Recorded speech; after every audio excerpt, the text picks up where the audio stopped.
ડાલીબાઈના જીવન ચરિત્રની કથા સવારની કથામાં આપણે જોઈ. નવધા ભક્તિ રામદેવજી મહારાજે ડાલીને ભક્તિનું પ્રદાન કરી. ભાગવત અને રામચરિત માનસની કથામાં પણ નવધા ભક્તિનું મહિમા, એવી જ રીતે રામદેવ કથામાં નવધા ભક્તિ એકદમ સરળ ગ્રામીણ ભાષામાં રામદેવજી મહારાજે ડાલીને સમજાવી છે. જેના માટે અવતાર લીધો છે, ધર્મ ઉપર વિપત્તિ, રાક્ષસોનો સંહાર કરવા માટે, પરિત્રાણામ સાધુનામ વિનાશાય દુષ્કૃતામ. રાજસ્થાનમાં ભૈરવ નામનો રાક્ષસ આખા સમાજની અંદર અત્યાચાર, પાપાચાર, હાહાકાર મચાવે. ભૈરવ એક માનવી હતો. કહે છે કે એનું ગામ લોહગઢ છે. લોહગઢનો રાજા હતો, પણ સંગનો એવો દોષ થયો. દુર્જન વ્યક્તિની હારે બેસવાથી ભૈરવ રાક્ષસ જેવા કર્મ કરવા માંડ્યો. એક દિવસ એની દીકરીના સંબંધ બંધાણો હોય અને દીકરીને તેડવા માટે જમાઈ આવ્યા હતા. એ જ વખતે એના જે વિરોધી હતા એની સાથે ભૈરવસિંહનું યુદ્ધ થાય છે અને એમાં લોહી લુહાણ હાલતમાં ભૈરવને મૃત્યુ પામ્યો છે એમ જાણી અને દુશ્મનો ત્યાંથી વિદાય લે છે. આ બાજુ ભૈરવની આવી દશા જોઈ એ જ રસ્તા ઉપર નાથ સંપ્રદાયના મહાપુરુષ બાળીનાથ બાબા ત્યાંથી પસાર થાય છે. સંત હૃદય નવનીત સમાના. સંતોનું હૃદય હંમેશા કોમળ હોય છે. સાધુઓ સંતોનું ચરિત્ર માખણ જેવું કોમળ હોય છે. જેમ માખણનો પીંડો તડકામાં મૂકો અને સૂર્યનારાયણના કિરણો એના ઉપર પડે અને જેમ માખણ પીગળે, એમ સંત બીજાના દુઃખ જોઈ અને પોતાનું હૃદય પીગળે છે. રામદેવ કથામાં જ્યારે 24 ફરમાન રામદેવજી મહારાજ જ્યારે હરભુજીને બતાવે છે, એ વખતે કહે છે કે સાધુઓનું જીવન, સંતનું જીવન પર ઉપકાર માટે હોય છે. બીજા ઉપર દયા કરે, બીજા ઉપર અનુગ્રહ કરે, બીજા ઉપર કૃપા દ્રષ્ટિ રાખે. સંતોનો સહજ એવો સ્વભાવ હોય છે જે બીજાને તારે. હરિના રસ બીજાને પાય અને ઝેરના ઘૂંટડા પોતે પીવે, અમૃત બીજાને આપે. આ સંતોના બધા સ્વભાવો હોય છે. ગમે એવી પરિસ્થિતિ આવે, ગમે એવી વિકટ પરિસ્થિતિ આવે, છતાં સંત પોતાનો સ્વભાવ છોડતા નથી. ગુલાબના ફૂલને તમે જમણા હાથમાં રાખો તો એ સરખી સુગંધ આપે, ડાબા હાથમાં રાખો તો એ સરખી સુગંધ આપે. એમ સંતને કોઈ દિવસ રાગદ્વેષ ન હોય, કોઈના પ્રત્યે ઈર્ષ્યા ન હોય, કોઈના પ્રત્યે વેરભાવ ન હોય. આ બધા સંતોના સ્વભાવ હોય, એના લક્ષણો હોય છે. અને એવા સંતનો ભેટો થઈ જાય, એવા મહાપુરુષ આપણને મળી જાય તો આપણો પણ ઉદ્ધાર થાય છે. સંત આ જગતમાં છે, સાધુઓ ફરે છે, વિચરણ કરે છે. મિલે કોઈ એસો સંત ફકીર કે પહોંચા દે પછી ભવ દરિયા કે તેર. એકો કોઈ મહાપુરુષ મળી જાય આપણને, આપણો બેડો પાર થઈ જાય. રામચરિત માનસની કથામાં પણ બતાવે છે ભગવાન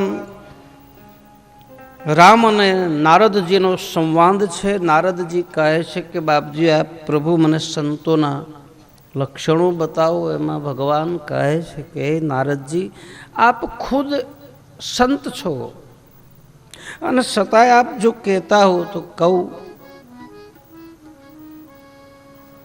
જેનો સરળ સ્વભાવ હોય છે, સરળ સ્વભાવ નમન કુટિલાયી સરળ સ્વભાવ નમન કુટિલાયી સરળ સ્વભાવ નમન કુટિલાયી સરળ સ્વભાવ નમન કુટિલાયી યથાલાભ સંતોષ સદા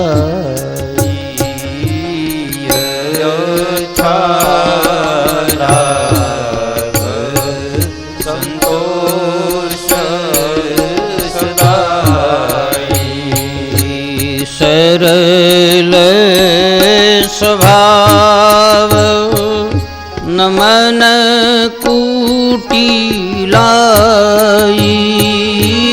સરલ સ્વભાવ નમન કુટિલાયી યથા લાભ સંતોષ સદાયી યથા લાભ સંતોષ સદાયી યથા લાભ સંતોષ સદાયી યથા લાભ સંતોષ સદાયી. સંતનો સ્વભાવ બીજાને તારવાનો હોય છે. હું બળું પણ બાળું ન કોઈને, જીવન મારું એવું સુગંધી કરી દેજે. દુઃખ ભલે હોય મેરું સરીખા, પણ એ દુઃખ સહન કરવાની શક્તિ દેજે. હે જગદંબા, હે જગજનની, હે જગદંબા, માતુ ભવાની, માતુ ભવાની, માતુ ભવાની ચરણ મલે હે જગજનની, હે જગદંબા, હે જગજનની, હે જગદંબા. માત ભવાની શરણું મળે જે, માતુ ભવાની મને શરણું મળે જે. હે જગજનની, હે જગદંબા, હે જગજનની, હે જગદંબા. દુઃખ ભલે હોય મેરું સરીખું, હે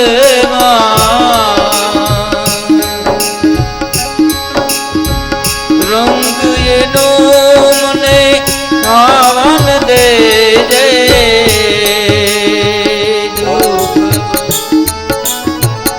મેરું શરીર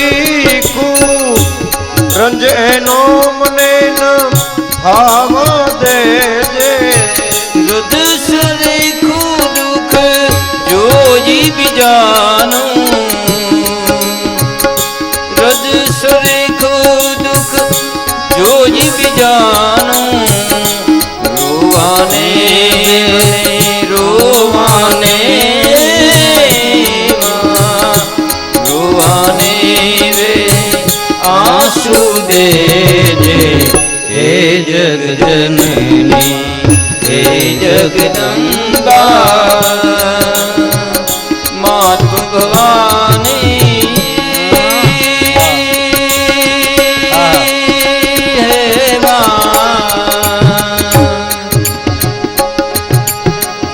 માતુ ભવાની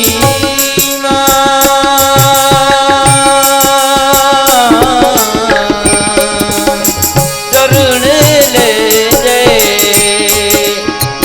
આજ્ઞા શક્તિમાં આદિ અનાદિ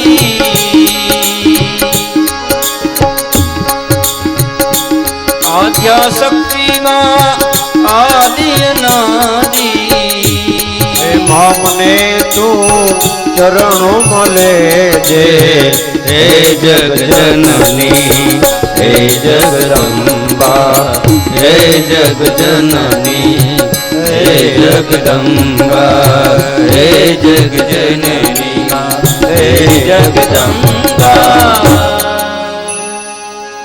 ગમે એટલા દુઃખ પડે, બીજાના રજ જેટલું દુઃખ જોઈને આપણી આંખ ભીની થઈ જાય. સંતોનો સ્વભાવ છે. બાળીનાથ બાબાને દયા આવી છે. ભૈરવને પોતાની ઝૂંપડીમાં લાવ્યા છે. એને ઔષધિથી જે એના ઘા હતા એ ઘાને રૂજ્યા છે. નવું જીવન મળ્યું છે. માથા ઉપર હાથ મૂકી શિષ્ય બનાવ્યો. નવું જીવન મળ્યું છે. છતાંય જે ભીતરની વેરની વૃત્તિ છે એ વૃત્તિ એમને રહી ગઈ, જેને વાસના કહે છે. કહે છે કે માણસ મૃત્યુ પામ્યા પછી કંઈ હારે નથી આવતું. ના, ઘણું આવે છે. વાસના એની હારોહાર આવે છે. કોઈને સ્ત્રીની અંદર વાસના રહી જાય, કોઈને પુરુષમાં વાસના રહી જાય, કોઈને ધનમાં વાસના રહી જાય, કોઈને પુત્રમાં, કોઈને સંપત્તિમાં, કોઈને સત્તામાં. તો જ્યાં એની વાસના રહી જાય છે ત્યાં એને બીજો જન્મ લેવો પડે છે, એમ સંતો બતાવે છે. અંતે મતિ એવી ગતિ. અંતકાળે જ્યારે કોઈ જગ્યાએ એની મતિ ઠેરાઈ જાય તો એ ચિંતન કરતા કરતા એનું શરીર છૂટી જાય તો એને ત્યાં જન્મ લેવો પડે છે. ભૈરવને આવી વેર વાળવાની વૃત્તિ હતી એટલે ભીતરમાં વેર વૃત્તિ જાગૃત થઈ. બાળીનાથ બાબા સમજાવે છે કે ભાઈ મેં તને મારા ચરણમાં રાખ્યો, તને એટલું એટલું વસ્તુ આપી, તારા માથે હાથ મૂક્યો, તારા સદગુરુ હું બન્યો, અને છતાંય તો આ વેર વૃત્તિ છોડી દે. પછી તો ધીરે ધીરે ગુરુનો પણ દ્રોહ કરવા માંડ્યો છે. ગુરુની ઉપરવટ થઈને જવા માંડ્યો. ગુરુની મર્યાદામાં નહીં, સંતની મર્યાદામાં નહીં, ગુરુના આદેશનું પાલન નહીં. અને એ જોઈ અને સદગુરુ બાળીનાથ બાબા ભૈરવને કહે છે, ભૈરવ તું રહેવા દે, તું આ પાપના પંથે આલે છે. પછી ભૈરવ મદિરાપાન કરવા માંડ્યો, વ્યભિચાર કરવા માંડ્યો, માંસ ખાવા માંડ્યો, ન કરવાના કર્મ કરવા માંડ્યો. અને એક દિવસ સદગુરુ બાળીનાથ બાબાએ કહ્યું કે ભૈરવ તું આ પાપના જે કર્મ કરે છો, જા હું તને શ્રાપ આપું છું કે મારો બીજો શિષ્ય થશે, એના હાથે તારું મૃત્યુ થશે. આ 12 ગાંવની ભૂમિની તું બહાર જાશ એટલે તારી સિદ્ધિ, તારું બળ, જે કાંઈ તારું સામર્થ્ય છે એ નષ્ટ પામશે. સદગુરુએ આવો શ્રાપ આપ્યો બાળીનાથ બાબાએ. ભૈરવે નક્કી કર્યું કે આ 12 ગાંવની ભૂમિમાં કોઈ બીજો પુરુષ આવે તો તમારો શિષ્ય બને ને. આજથી 24 કલાક હું જાગૃત રહીશ અને 24 કલાક હું રાતને દી આ ભૈરવ ભૂમિમાં ફરીશ. કોઈને અંદર આવવા નહીં દઉં, આવશે તો એનું મૃત્યુ કરી નાખીશ. આખા સમાજની માલપા, આખા રાજસ્થાનની માલપા એ 12 ગાઉની ભૂમિ ઉજ્જડ બની છે. અને એક દિવસે ભૈરવના ત્રાસથી એક ચારણ પોકરણગઢમાં આવી રામદેવજી મહારાજના વખાણ કરે છે, રામદેવજી મહારાજના ગુણાનુવાદ ગાય છે. અને રામદેવજી મહારાજના નેત્રો લાલ થયા છે, ભુજાઓ ફરકવા લાગી છે. રામદેવજી મહારાજ એકદમ ઊભા થયા છે, હાથમાં ભમર ભાલો લીધો છે કે આજ ભૈરવને આ જગતમાંથી મુક્તિ આપો, આ ધરતીને પાપમાંથી છોડાવો. રામદેવજી મહારાજે આવો દ્રઢ સંકલ્પ કર્યો છે. એકદમ દોડતા માં મેણાદેની પાસે આવે. માં મેણાદેના ચરણારવિંદમાં પ્રણામ કરીને કહે છે, માં હું ભૈરવને મારવા માટે જાઉં છું. માં મેણાદે કહે છે, અરે રામા, ક્યાં ભૈરવ, ક્યાં તું બાપ? તારી નાની ઉંમર, ભૈરવ તો રાક્ષસ છે, કોઈ માનવીને એ માર્ગે ચાલવા દેતો નથી. બોલે નહીં માં, તું મને જવા દે. માં મેણાદે ના પાડે છે. બાબા રામદેવજી મહારાજે યુક્તિ કરી કે લાય માં, તું ભૈરવ ભૂમિમાં ન જવા દે તો કાંઈ નહીં, પણ આજ મારે ગાયો ચારવા જવું છે. એટલે બાબા રામદેવજી મહારાજે ખભા ઉપર કામળો લઈ, હાથમાં ગેડીઓ ધારણ કરી અને ગાયોના ગોવાળ બન્યા છે. બાબા રામદેવજી મહારાજે ગાયોની સેવા કરી, ભગવાન રામે ગાયોની સેવા કરી, ભગવાન કૃષ્ણએ પણ ગાયોની સેવા કરી છે. ખભા ઉપર કામળો લઈ જુદા જુદા ગોપ બાળકોની સાથે રામદેવજી મહારાજ રણુજાના ઘણજોળ નામના વિસ્તારમાં આવે છે. રામદેવ કથામાં બતાવે, એવા કાંધે રે કામળને હાથમાં ગેડિયો રે, એવા કાંધે રે કમળને હાથમાં ગેડિયો રે, એવા કાંધે રે કમળને હાથમાં ગેડિયો રે, એવા કાંધે રે કમળને હાથમાં ગેડિયો. રામદેવ ગાયું ના ગોવાળ, રામદેવ ગાયું ના ગોવાળ, રામદેવ ગાયું ના ગોવાળ, રામદેવ ગાયું ના ગોવાળ રે, કાંધે રે કમળને હાથમાં ગેડિયો રે, એવા કાંધે રે કમળને હાથમાં ગેડિયો રે. બાબા રામદેવજી મહારાજ વિચાર કરે કઈ રીતે ભૈરવનો ઉદ્ધાર કરવો. ગોપ બાળકોને ભેગા કરી અને કહે છે કે હાલો આપણે ગેડી દડાની રમત રમીએ. વિરમદેવજી મહારાજ, ગોપ બાળકો, રામદેવજી મહારાજ બધાય ઘણજોળ નામનો જે વિસ્તાર છે જ્યાં ગાયોનું ગૌધણ કાયમ રહે છે એ જગ્યા ઉપર ગેડી દડે રમવાનું નક્કી કર્યું છે. 2 વિભાગ પાડ્યા છે, એક બાજુ રામદેવજી મહારાજ, એક બાજુ બધા ગોપ બાળકો. એમાં શરત કરવા મૂકવામાં આવી છે કે ભૈરવ ભૂમિમાં જેના હાથથી દડો જાય એને લેવા જવાનું. બાબા રામદેવજી મહારાજ ઘડીક દડુલાને આમ લઈ જાય, ઘડીક આમ લઈ જાય, ઘડીક આમ લઈ જાય. સંધ્યાનો સમય કરવો છે, ગમે એમ કરીને સાંજ પડે તો જ ભૈરવ મૃત્યુ પામે. એવા ગેડી રે દડાની રમત્યું માંડ્યું રે, એવા ગેડી રે દડાની રમત્યું માંડ્યું રે, એવા ગેડી રે દડાની રમત્યું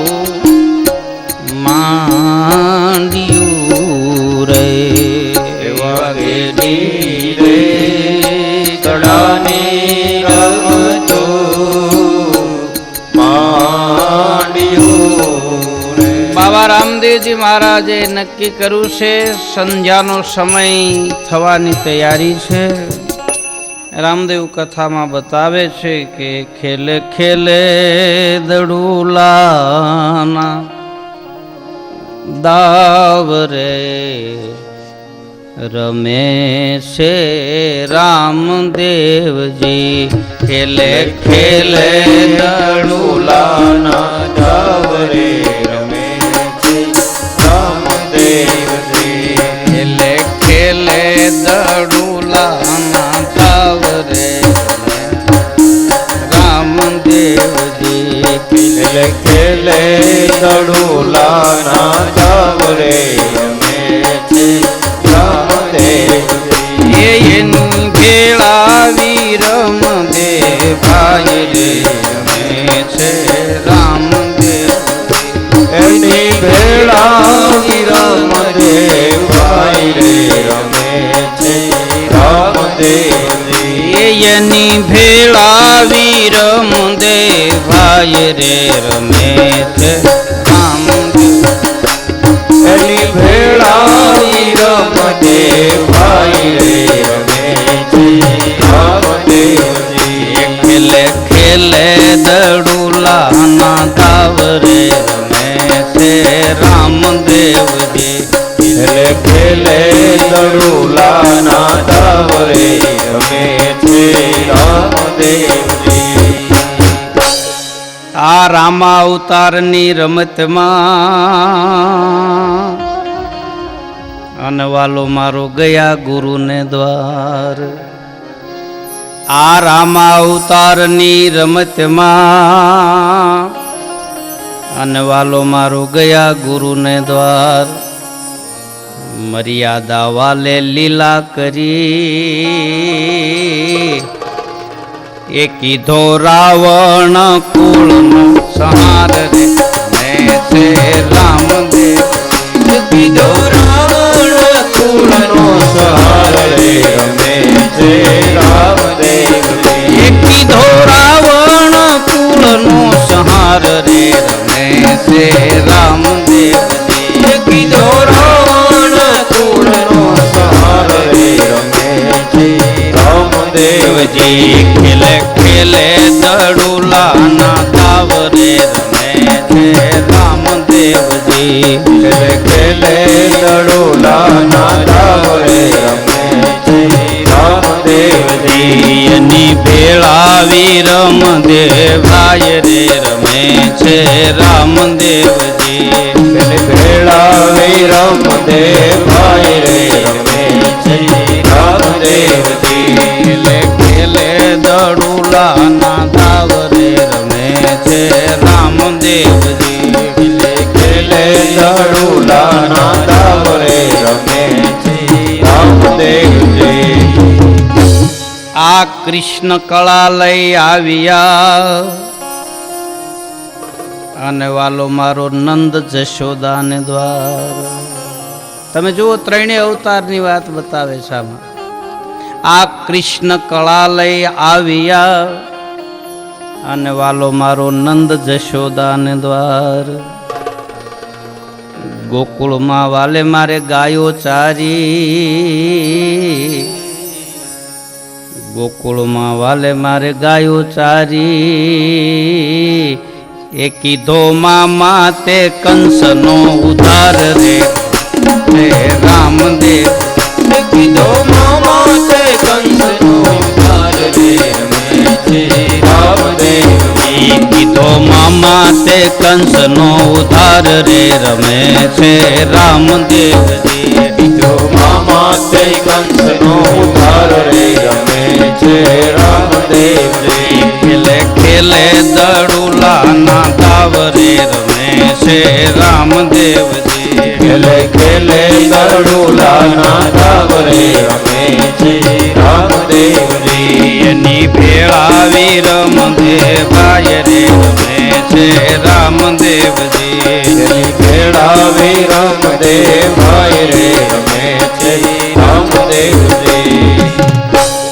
આ દોષ મને નથી લાગ્યો, તેથી મેં લીધો નકલંગ અવતાર.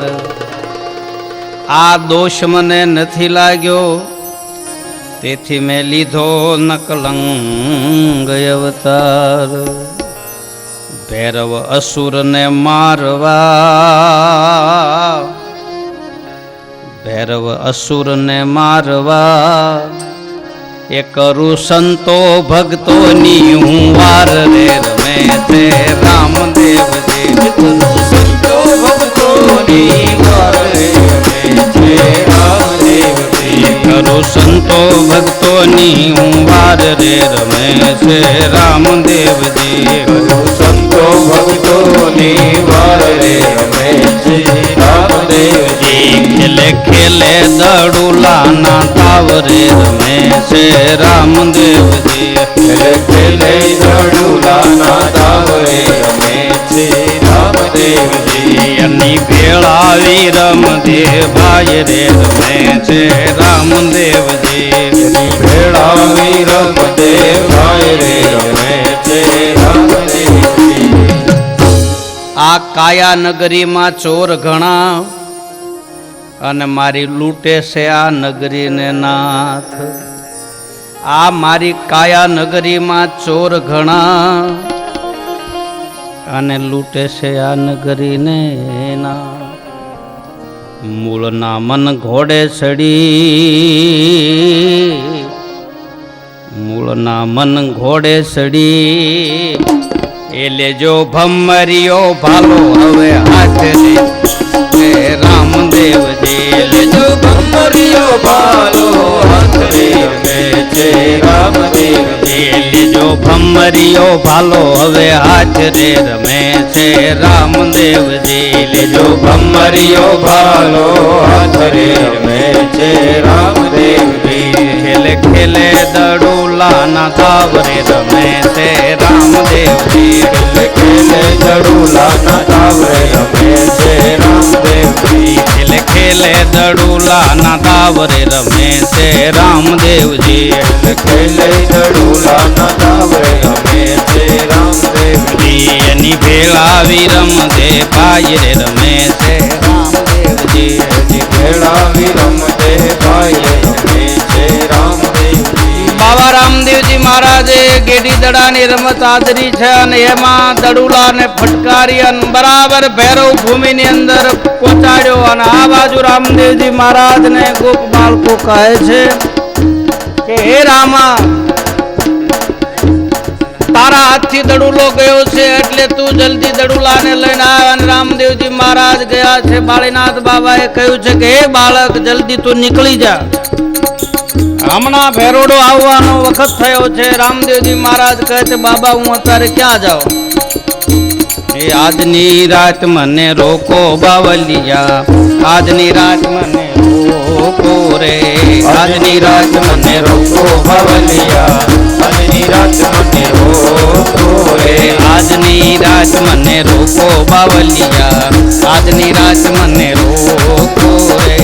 આજની રાત મને રોકો બાવલિયા, આજની રાત મને રોકો રે. ફેરવાની બીક મને લાગે બાવલિયા, આજની રાત મને રોકો રે. ફેરવાની બીક મને લાગે બાવલિયા, આજની રાત મને રોકો રે. બાળક તમારે શરણે બાવલિયા, આજની રાત મને રોકો રે. બાળક તમારે શરણે બાવલિયા, આજની રાત મને રોકો રે.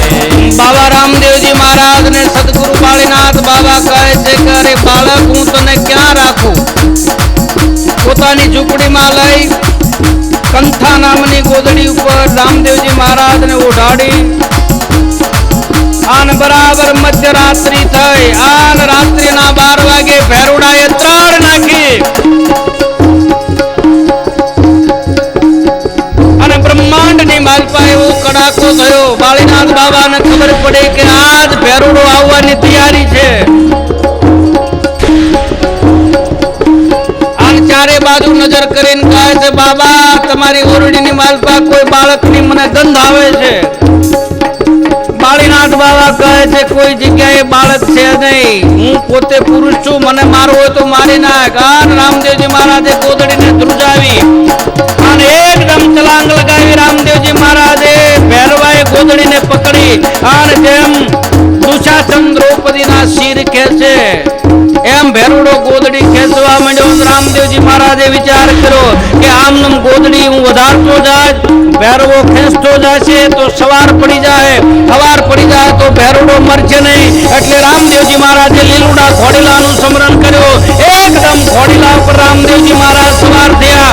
હાથની વાતમાં ભમર ભાલો ધારણ કર્યો અને વિરાટ રૂપ ધારણ કર્યું. માથું હતું એ આકાશની માલપા, પગના તળિયા ભૂમિ પાતાળની માલપા, પેટ હતું એ ધરતી ઉપર. ભેરવાએ આવું વિકરાળ રૂપ જોયું અને ભેરવો ગભરાણો કે નક્કી મારું મૃત્યુ થયું અને એકદમ ભેરડો ભાગ્યો. આગળ ભેરવો, પાછળ રામદેવજી મહારાજ.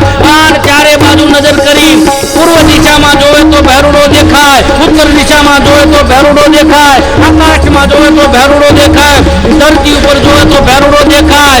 અને ભેરુડાએ નક્કી કર્યું કે હવે નક્કી મારું મૃત્યુ થવાની તૈયારી.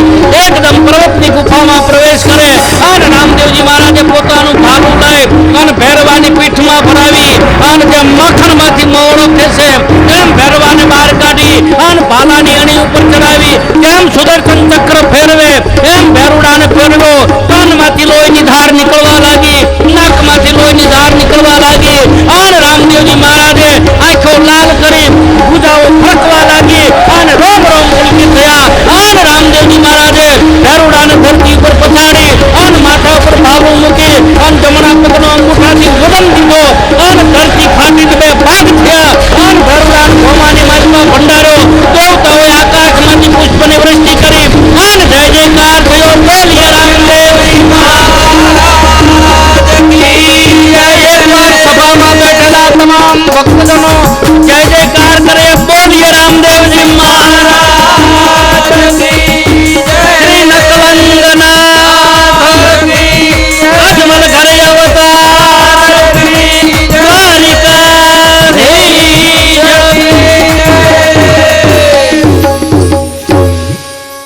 ભૈરવાને ભોની અંદર ભંડાર્યો છે. ગુગળના ધૂપની સુગંધ, વાહ! મારા 12 બીજનો ધણી ભૈરવાને ભોની અંદર ભંડાર્યો છે.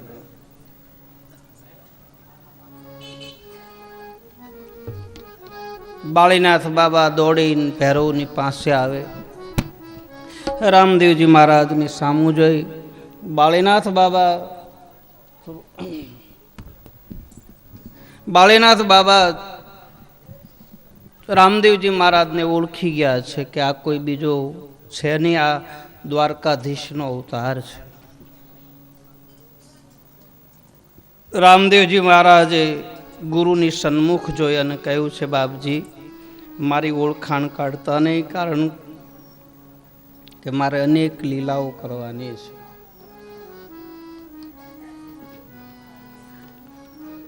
રામદેવજી મહારાજ ભૈરવને કહે છે કે હે ભૈરવ, હું તને મારતો નથી, તને ભૂમિની અંદર ભંડારું છું.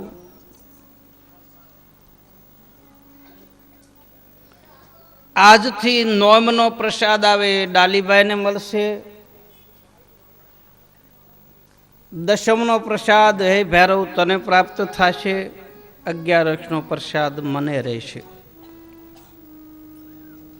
કોઈ એમ પણ કહે છે કે 11નો પ્રસાદ ભૈરવને ચડે છે, 9નો પ્રસાદ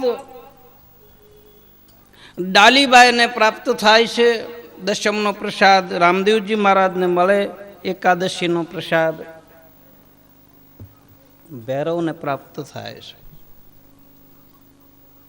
આટલું વચન દઈ રામદેવજી મહારાજ સદગુરુ બાળીનાથ બાબાના ચરણારવિંદમાં પ્રણામ કરે છે. બાળીનાથ બાબાને કહે છે, બાબા આજથી તમે મારા ગુરુ બન્યા છો. થોડું આમ તાપ કરીએ ને, મોજ મારે ઊંડલો જ માં ખાવું. ઠીક છે. ભૈરવનો ઉદ્ધાર થયા પછી સરસ મજાની કથા શરૂ થાય છે. બાળીનાથ બાબાના ચરણારવિંદમાં રામદેવજી મહારાજ પ્રણામ કરી અને કહે છે, બાબા સદગુરુ ના ઋણમાંથી છૂટા થવા માટે હું આ 400 ગાવની ભૂમિ છે ને એ ભૂમિ ઉપર નગર બનાવું અને એ નગરીનું નામ રણુજા રાખું. રાજસ્થાની ભાષામાં રૂણીચા કહે અને ગુજરાતી ભાષામાં રણુજા કહે છે. એનો અર્થ એ થાય રૂણીચા ગુરુના ઋણમાંથી મુક્ત થવા માટે. આપણી માથે 4 જણાના ઋણ હોય છે. માતા પિતાનું ઋણ, દેવતાઓનું ઋણ, ભગવાનનું ઋણ અને ગુરુનું ઋણ.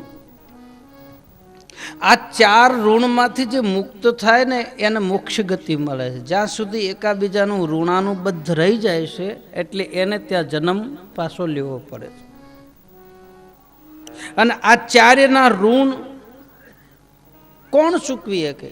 માતા પિતાનું ઋણ કોણ ચૂકવી શકે? ભાઈ કયો જી, આપણને પાળી પોષીને મોટા કર્યા હોય, આપણને જન્મ આપ્યો, એના ઋણમાંથી મુક્ત થવા માટે એક જ રસ્તો શું? માતા પિતાની સેવા કરવી. બસ માતા પિતાની આજ્ઞામાં રહેવું, મા બાપને હાંસવવા, મા બાપને દુઃખ ન દેવું, મા બાપને જોતી વસ્તુ હોય આપવી, વૃદ્ધાવસ્થા થઈ તો એનું જીવન પાળવું, એને આપણે હાંસવવા. બસ આ સેવાથી મા બાપના ઋણમાંથી મુક્ત થવાય છે. જે મા બાપની દીકરો સેવા નથી કરતો, રામાયણની માલ પર લખે છે, માં નહીં માતું પિતા નહીં દેવા. જે માતા અને પિતાની સેવા જે દીકરો કરતો નથી એ દીકરો રાક્ષસ ગણાય છે, એમ રામાયણમાં લખે છે. ભગવાન શંકરને ભવાની પૂછે કે રાક્ષસની વ્યાખ્યા શું? દાનવ એટલે શું? માં નહીં માતું પિતા નહીં દેવા. તો માતા પિતાની સેવા કરવાથી માતા પિતાના ઋણમાંથી મુક્ત થવાય છે. ભગવાનના ઋણમાંથી મુક્ત થવા માટે ભગવાનનું ઋણ છે આપણા ઉપર, એના ઉપર ભગવાનનો ઉપકાર છે આપણા ઉપર. શું કામ આપણને માણસ બનાવ્યા, મનુષ્ય બનાવ્યા, બુદ્ધિશાળી બનાવ્યા? કદાચ પશુ બનાવ્યા હોત તો આપણામાં એટલી બધી બુદ્ધિ ન હોત, જ્ઞાન ન હોત, જીવન જીવવાની ખબર ન પડત. એટલે ભગવાને કૃપા કરીને મનન તમને મનુષ્ય અવતાર આપ્યો. અને આ મનુષ્ય અવતારમાં હરિભજન ન કરીએ, સત્સંગ ન કરીએ, સેવા ન કરીએ, શુભ કર્મ ન કરીએ તો આ મનુષ્ય અવતાર એળે વયો જાય છે. આની શું કેવી કિંમત ખરી કાંઈ? હા, એક બાજુ બતાવે છે કે આ શરીર માંડ માંડ મળે છે, ને એક બાજુ આ શરીર માંથી ચેતના વયા ગયા પછી આ શરીરની કાંઈ કિંમત ખરી? કાં તો બાળી દેશે ને કાં દાટી દેશે. કોઈ શરીરને હાંસવશે નહીં. ભગવાનનું ભજન કરવાથી, પરમાત્માના નામનું સ્મરણ કરવાથી ભગવાનના ઋણમાંથી આપણે મુક્ત થાય છીએ. ભગવાન એમ કહે છે કે મેં તને મનુષ્ય અવતાર આપ્યો, તને પૃથ્વી ઉપર મોકલ્યો, તને આ ધરતી ઉપર મારું પ્રકૃતિ, મારો પવન આપ્યો, મારું પાણી આપ્યું, મેં તને જીવન જીવતા શીખવાડ્યું, તને બુદ્ધિ આપી, તને જ્ઞાન આપ્યું, આટલું બધું તને આપ્યું, તે મારું તો કાંઈ કર્યું નહીં.